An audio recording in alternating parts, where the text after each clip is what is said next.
એ જીવ ભૂલથી સંસારની સાથે પોતાનો સંબંધ માની લે છે. આત્મા છે ને એ એવું માની લે કે આ શરીર મારું છે અને આ સંસારની બધી વસ્તુ મારી છે. એની હારે સંબંધ જોડી લે અને એક વખત એની હારે જોડી લીધું ને પછી આઘું થાય એટલે તકલીફ થાય. ત્યારે તે પ્રીતિ, તૃપ્તિ અને સંતુષ્ટિને સંસારમાં ખોડવા લાગે છે. પછી એ મારો લાગે એટલે પ્રીતિ વધે, પછી એમાંથી તૃપ્તિ ગોતે અને એમાંથી સંતુષ્ટિ ગોતે. હકીકતમાં થતું જ નથી, કારણ કે પછી એ આપણા જ હોય ને આપણને લાતો મારે. હા, અને ખાસ ધ્યાન રાખવાનું, પારકા લાત મારે ને એ ઓછું વાગે, એ આકરું ઓછું લાગે, પણ પોતાના મારે ને પેલો લોખંડની દુકાન ને પડે અને સોનીની દુકાન બે બાજુ બાજુમાં હતી, એટલે લોખંડનો ટુકડો ઉડીને સોનીની દુકાનમાં ગયો એટલે સોનું એને ઠપકો દેવા માંડ્યું. રાયડું છે ને પાડશો, ખબર નહીં પડતી કે અરે કે કાપે છે, અમને કાપે છે, અમે તો નથી રાયડું પાડતા, સોનું એમ શિખામણ દે છે, તું રાયડું પાડશો. એટલે ઓલા લોખંડે એવું કીધું સોનાને કે તને ખબર નથી, તો કે તને કાપવા વાળા અમાર વાળા છે, એટલે તમે શેની રાયડું પાડો? પણ અમને તો અમારા કાપે છે એની રાયડું છે. લોખંડ ને લોખંડ જ કાપે. આજે આ કુટુંબોની અંદર પોતાના કાપવા બેઠા છે ને, એ કોઈ દી હખે રે નહીં, કોઈને રેવા દે નહીં. અમુક ને હોય આદત હોય, અને એટલે જ કીધું છે કે અભાવ ક્યારે પેદા થાય? જયારે એના સ્વભાવમાં ખામી હોય ત્યારે. સ્વભાવ બે શબ્દમાંથી બનેલો છે. સ્વ એટલે આત્મા, અને આત્માનો ભાવ કેવો છે એના ઉપરથી સ્વભાવ નિર્માણ થાય. અને એટલે જ કીધું છે કે પ્રીતિ, તૃપ્તિ અને સંતુષ્ટિને સંસારમાં ખોડવા લાગે છે અને તેને માટે સાંસારિક વસ્તુઓની કામના કરવા લાગે છે. એ સંસારમાંથી જ ગોતે, મને આમાંથી જ સંતુષ્ટિ મળી. અલા ભાઈ, આત્મા અમર છે અને આ નાશવન છે. આત્મા અમર છે. અમર ને નાશવન વસ્તુ અરે કોઈ દિવસ તૃપ્તિ થતી જ નથી, સંતુષ્ટિ થતી જ નથી. કારણ કે જે જીવંત છે એ જીવંતની હારે જોડાય. હવે વીજળીના તાર હારે લાકડાનો સંપર્ક કરીએ તો શોર્ટ લાગે ખરો, પણ વીજળીના તાર હારે લોખંડનો સંપર્ક કરીએ તો શોર્ટ લાગે. એનો મતલબ શું છે?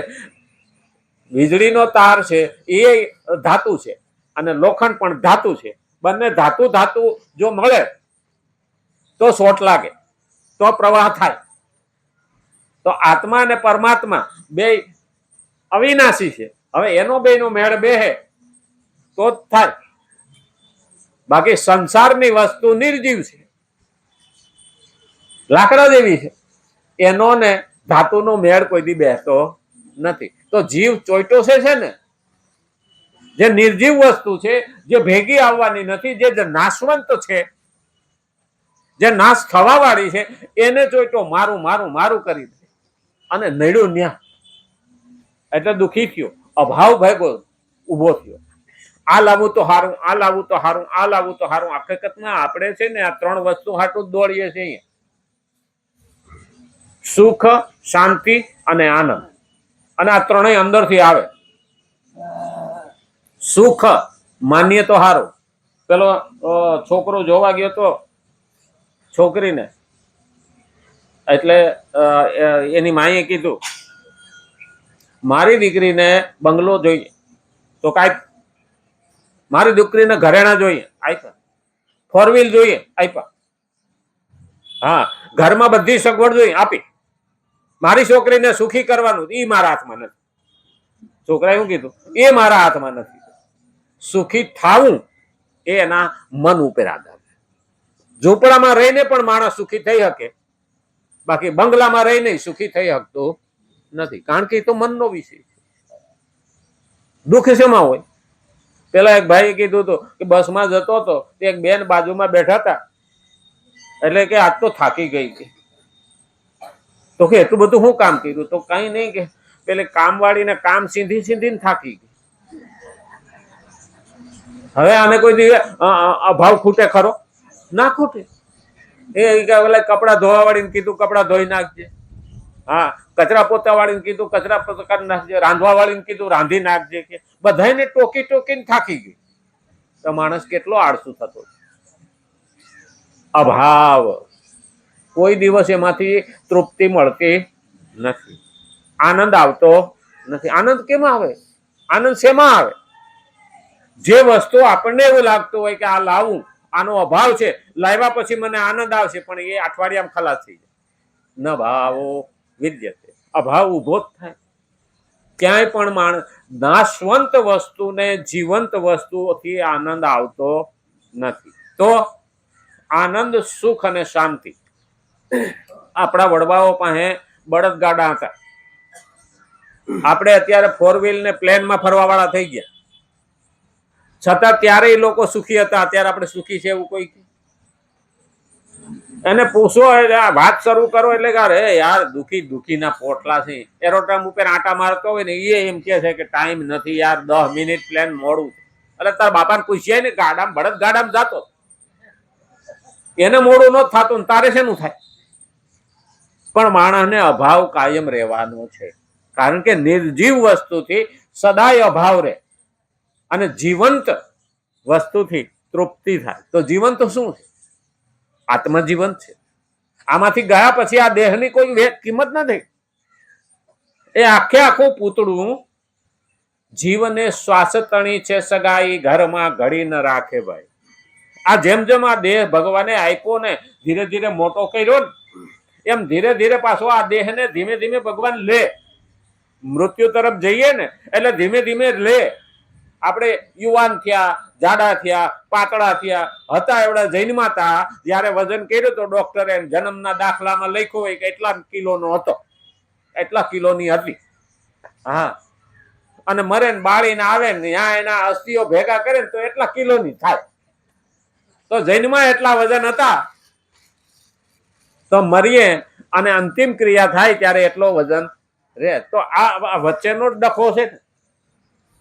ઘરના જન્મથી મૃત્યુના સ્મશાન સુધીની વચ્ચેના રસ્તામાં કેટલા ઝંઝટ આવી, પણ એનાથી ના માને. આનંદ મળ્યો, ન સુખ મળ્યું, ન શાંતિ.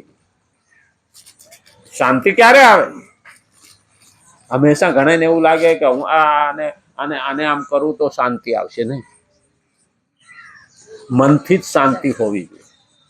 ઉત્પાતીય જીવ હોય ને, એને ઘરમાં બધી સગવડ હોવા છતાં એના મનને શાંતિ હોતી નથી. અને જ્યાં સુધી મનની શાંતિ ના હોય ત્યાં સુધી ઘરમાં ગમે એટલી સગવડ હોય તો પણ શાંતિ થતી નથી.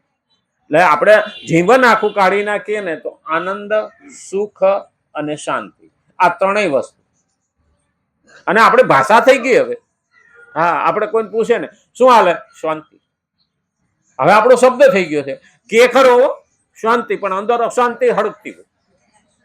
હા, ઉપરથી લાગે કે શાંતિ કે છે, નહીં, શાંતિ હોતી નથી. શાંતિ લાવવા માટે ભગવાન તારા સુધી મારે પહોંચવું પડશે.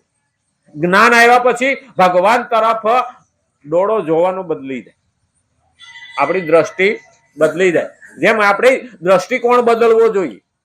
આપણે અંગ્રેજીમાં કહીએ ને આઉટલુક, દ્રષ્ટિકોણ. આ દ્રષ્ટિ બદલવી એટલે આ આંખ બદલવી એવી રીતે નહીં. આંખની દવા થાય પણ જોવાની દવા થોડી થાય. દ્રષ્ટિકોણ. સ્ત્રી માં પણ છે, સ્ત્રી પત્ની પણ છે, સ્ત્રી બેન પણ છે, સ્ત્રી દીકરી પણ છે. હવે આ ચારેય સ્ત્રી છે ને, પણ એના તરફના જોવાની દ્રષ્ટિકોણ માં તરફ જુદી રીતે દ્રષ્ટિથી જોવાય. સ્ત્રી જ છે. આ ચારે સ્ત્રીઓમાંથી એક જ જગાએ વિકારથી જોવે અને બાકીની 3 જગાએ પ્રેમથી જોવે, ભાવથી જોવે. બેન, દીકરી અને માં. દરેકનો પાછો પ્રેમ જુદો. હા, અને એટલે જ કીધું છે દ્રષ્ટિકોણ બદલવાની જરૂર છે. ભગવાન તરફ જોવાનો ડોળો આપણો કેવો છે, એટલે દ્રષ્ટિકોણ કેવો છે. અને જ્યાં સુધી દ્રષ્ટિકોણ ના બદલાય ત્યાં સુધી શાંતિ આવતી નથી. ભગવાન સામે કાયમ લાલચુ નજરે જોયા કરીએ તો આ નથી તે દે, આ નથી આ દે, આયલું નથી આ દે.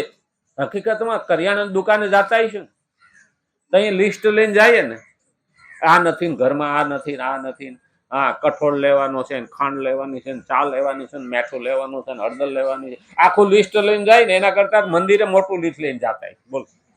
હા મંદિરનું લિસ્ટ કાઢો ને એનાથી ડબલ થાય. એટલે ભગવાન શું કહે, પાર્વતી માએ એક વખત કીધું હતું ભોળાનાથ ને, તમારા ભક્તો કેટલા બધા આયા.